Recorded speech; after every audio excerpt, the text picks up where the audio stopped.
اللہ والوں کا قرب بھی بڑا کمال لاتا ہے۔ ایک بہت ہی خوبصورت واقعہ، پھر انشاءاللہ میں آخر میں حضرت عبداللہ شاہ صاحب زواری کے بارے میں کچھ عرض کروں گا۔ اعلیٰ حضرت فرماتے ہیں کہ میں نے حضرت میاں سراج الدین سید ابو الحسن نوری صاحب قبلہ کو فرماتے سنا کہ ایک جگہ کوئی قبر کھل گئی اور مردہ نظر آنے لگا۔ دیکھا کہ اس کے گلے میں 2 گلاب کی شاخیں ہیں، تو گلاب کے 2 پھول جو ہیں اس کے ناک کے قریب ہیں، روز۔ تو ان کے عزیزوں نے یہ خیال کیا کہ یہاں قبر اس لیے کھل گئی کہ پانی وانی آ گیا ہے، چلو قبر یہاں سے چینج کر دیتے ہیں۔ خوش بھی ہوئے ہوں گے کہ یار اس کے تو گلے میں گلاب آ گیا، ہم نے تو نہیں رکھا تھا۔ تو دور ایک قبر کھودی اور مردے کو اٹھایا اور اس قبر میں شفٹ کیا۔ جیسے ہی شفٹ کیا تو وہ جو 2 گلاب کی مالائیں تھیں نا، وہ اژدہے بن گئے، سانپ بن گئے اور اس بندے کے چہرے کو نوچنے لگے۔ تو وہاں کسی صاحب دل سے یہ واقعہ بیان کیا کہ حضور یہ تو کمال ہو گیا، تھوڑی دیر پہلے یہ گلے میں گلاب کی مالا تھی، یہ سانپ بن گئے۔ تو فرمایا بات یہ ہے کہ یہ وہاں بھی سانپ ہی تھے، جہاں تم نے پہلے دفن کیا تھا نا، قریب ہی کسی اللہ والے کا قبر ہوگی، ان کا مزار ہوگا۔ اس مزار کی برکت کی نیت سے اللہ کریم نے وہ سانپ جو تھے وہ گلاب بنا دیے۔ ایسا کرو، مردے کا بھلا چاہتے ہو پھر وہیں جا کر دفن کر دو، اس کا بیڑا پار ہو جائے گا۔ ہاں، ان کا مزار بھی برکتوں والا ہوتا ہے۔ تو کہتے ہیں نا، اچھی جگہ پر اپنے مردے دفنایا کرو، نیک لوگوں کے قدموں میں مردے دفنایا کرو، اس کا فیضان بھی نصیب ہوتا ہے۔ تو بہرحال آج ہم اس عظیم ہستی کی بارگاہ میں حاضر ہیں جن کو سیدنا عبداللہ شاہ صاحب زواری رحمۃ اللہ تعالی کہا جاتا ہے۔ آپ کا سلسلہ نسب امام حسین سے ملتا ہے اور آپ خاندانی حسینی سید ہیں۔ سبحان اللہ۔ آل رسول کے قدموں میں بیٹھے ہم، اور آل رسول کے بارے میں سیدی اعلیٰ حضرت کیا کہتے ہیں؟ تیری نسل پاک میں ہے بچہ بچہ نور کا، تیری نسل پاک میں ہے بچہ بچہ نور کا، تو ہے عین نور تیرا سب گھرانہ نور کا۔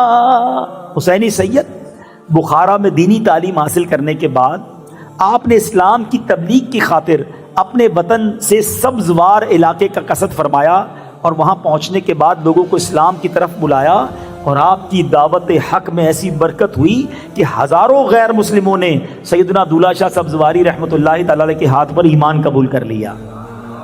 سبزوار سے پھر آپ ہندوستان چلے گئے، کئی علاقوں میں اسلام کا پیغام پہنچاتے پہنچاتے سندھ میں آئے، اور سبحان اللہ ہمارا کراچی کا خاردر علاقہ پسند فرمایا۔ یہاں آپ نے قیام کیا، جہاں آپ کا مزار ہے، یہیں پر آپ جھونپڑی میں عبادت کیا کرتے تھے، اور آپ کی جو برابر میں یہ حیدری مسجد ہے، اس مسجد کی بنیاد بھی سیدنا عبداللہ شاہ صاحب زواری نے خود رکھی تھی۔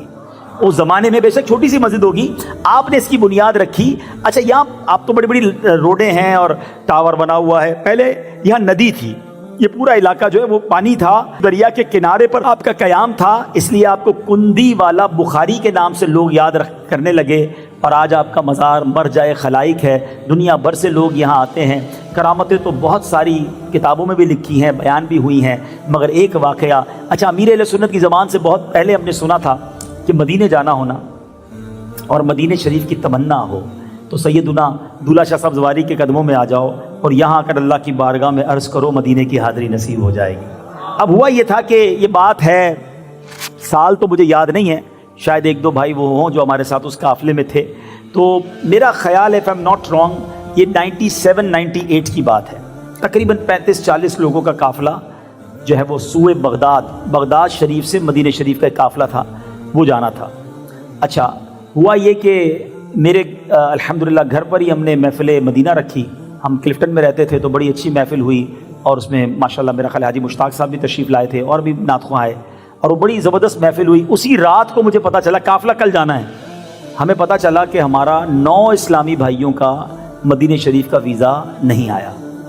اچھا، محفل بھی ہو گئی، تیاری کے لیے مبارکبادیں بھی مل رہی ہیں، دل رو رہا ہے کہ بھائی ہم جائیں گے کیسے، ہمیں تو ویزا ہی نہیں آیا۔ اچھا، اب اس پورے مدنی قافلے نے پہلے جانا تھا بغداد، اور وہاں سے انہوں نے مدینہ شریف پہنچنا تھا، قافلہ ہمیں چھوڑ کر چلا گیا۔ ہم 9 اسلامی بھائی، جس میں 8 اسلامی بھائی تھے، 1 اسلامی بہن تھی، کسی اسلامی بھائی کے گھر والے تھے۔ تو اب ہم بے چین، ہم صبح صبح چلے جاتے سعودی ایمبیسی کے باہر، رمضان کا مہینہ تھا، اور کوشش کرتے کہ ہمارا ویزا لگ جائے۔ 1 دن گزرا، 2 دن گزرے، تیسرے دن ایک اسلامی بھائی آئے جو ہمارے اس قافلے میں تھے، کہتے ہیں آپ فکر نہیں کریں صبح ہمارا ویزا لگ جائے گا. میں نے کہا اتنے دن تو ہو گئے لگ نہیں رہا. کہہ رہی صبح لگ جائے گا. ہم گئے تو بالکل ہمارا تھوڑی دیر میں ویزا لگ گیا. میں نے کہا تم اتنا یقین سے کیسے کہہ رہے تھے؟ کہ بات یہ میں رات بھر دولہ شاہ سبزواری پہ بیٹھا رہا, درود شریف پڑھتا رہا, دعائیں کرتا رہا. میری آنکھ لگی تو میں نے خواب میں دولہ شاہ سبزواری رحمۃ اللہ تعالی علیہ کا دیدار کیا, اور میں نے خواب میں ہم پورے قافلے والوں کو دیکھا, جو 8-9 رہ گئے تھے نا سب کو دیکھا. اور سیدی دولہ شاہ سبزواری نے کہا فکر نہ کرو, کل تم سب کا ویزا لگ جائے گا, تم سب مدینے جاؤ گے. یعنی اس بندے نے مجھے آ کر بتایا. اچھا وہ اتنا یقین سے اس نے آ کر کہا کہ آپ ٹینشن نہ لیں, ہمارا ویزا آج لگ جائے گا. اور ہمارا ویزا بھی لگا, ہم بغداد شریف بھی پہنچے, اس قافلے والوں کے ساتھ شامل بھی ہو گئے, الحمدللہ مدینے بھی گئے. اللہ کرے کہ یہ فیضان ہم سب پر جاری رہے اور ہم سب بھی مدینے جاتے رہیں. بات یقین کی ہے, اللہ والوں سے محبت کرنا, یقین کے ساتھ کرنا. اب میں آخری بات کرنا چاہتا ہوں پیارے اسلامی بھائی. آپ اولیاء کرام سے محبت کرنے والے جبھی آئے ہیں, دولہ شاہ سبزواری کے قدموں میں بیٹھے ہیں. ہم میں سے بہت سارے یہاں قادری بیٹھے ہوں گے, غوث پاک کے چاہنے والے بیٹھے ہوں گے. ہم ولیوں سے محبت تو بڑی کرتے ہیں, مگر کبھی آپ نے سنا ہے کہ محبت بغیر اطاعت کے ہوتی ہے؟ یعنی میں پیار تو کسی سے کروں, اس کی بات نہ مانوں, یہ پیار ہوتا ہے؟ یہ محبت ہوتی ہے؟ یہ تو صرف زبانی محبت ہوئی. ہم ولیوں سے محبت بڑی کرتے ہیں, 11ویں مناتے ہیں, ہمارے گھروں میں بھی لنگر بنتا ہے, لنگر بھی بن رہا ہے, مزار پر بھی جا رہے ہیں, مگر یہ تو ساری رات نمازیں پڑھنے والے ہیں. غوث پاک 40 سال تک آپ نے عشاء کے وضو سے فجر پڑھی. اب بتائیں غوث اعظم 40 سال تک عشاء کے وضو سے فجر پڑھے, اور قادری کہلانے والا نہ عشاء پڑھے نہ فجر پڑھے. یہ کیسا قادری ہے؟ غوث پاک نے 15 سال تک روزانہ قرآن پاک ختم کیا, اور غوث پاک کا چاہنے والا 11ویں منانے والے کو قرآن پڑھنا ہی نہ آتا ہو. آپ بتائیں نا, یہ کیسی عقیدت ہے؟ آپ ضرور مزارات پر آئیں, ضرور ان کی, لیکن ان کی ہسٹری پڑھیں, ان کے نقشے قدم پر بھی تو چلے نا. انہوں نے, یہ خارا در کی پیدائشی نہیں ہے. ہمارے یہاں کیا ہوتا ہے, خارا در میں پیدا ہوئے, میوا شاہ میں تدفین ہو گئی, ختم, زندگی فنش. جتنے ولیوں کے دربار میں جاؤ آپ, داتا گنج بخش پہ جائیں, بابا فرید پہ جائیں, عبداللہ شاہ غازی پہ جائیں, شاہ قطب عالم پہ جائیں, دولہ شاہ سبزواری کہاں پیدا ہوئے؟ کوئی بھی پاکستان میں پیدا نہیں ہوا, کوئی لاہور میں پاک پتن میں پیدا نہیں ہوا, یہ کہیں اور پیدا ہوئے. وطن چھوڑا, فیملی چھوڑی, دین کو پھیلانے کے لیے سفر کیا, ایسے مدنی قافلے میں سفر کیا کہ واپسی نہیں ہو سکی, ادھر ہی انتقال ہو گیا. ہم سے 3 دن سفر نہیں ہوتا, ہم سے 12 دن سفر نہیں ہوتا, ہم کوئی ٹائم ہی نہیں دیتے دین کی خدمت کے لیے. ہاں کہتے ضرور ہے کہ ولیوں کا بڑا جناب میں چاہنے والا ہوں. بھائی ولیوں نے کیا کیا یہ تو بتاؤ نا, ہم کب کریں گے ان کے نقش قدم پر عمل؟ تو آج دعوت اسلامی ہمیں فیضان اولیاء یعنی اولیاء کرام کے نقش قدم پر چلنے کا موقع دیتی ہے. تو آئیے دعوت اسلامی کا دامن تھامیے. سب سے پہلے تو سارے میرے بھائی جس کی نیت بنتی ہے ایسا نعرہ لگائیں کہ مزار پر انوار سے بھی نگاہ رحمت ہماری طرف ہو جائے کہ آج کے بعد ہماری کوئی نماز قضا نہیں ہوگی, آج کے بعد فلمیں ڈرامے نہیں دیکھیں گے, شراب اور جوئے کے قریب بھی نہیں جائیں گے. اب قرآن پاک سیکھ کر انشاءاللہ روزانہ کچھ نہ کچھ تلاوت کریں گے. یہ اولیاء کرام کے پیچھے طریقہ ہے نا چلنے والا. اور پھر دعوت اسلامی کا ساتھ دیں.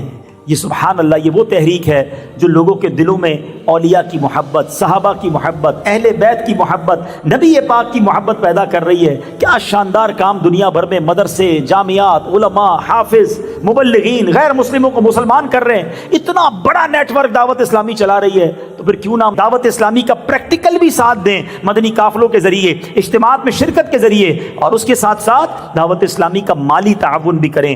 اللہ پاک ہم سب کو عمل کرنے کی توفیق عطا فرمائے. صلو علی الحبیب.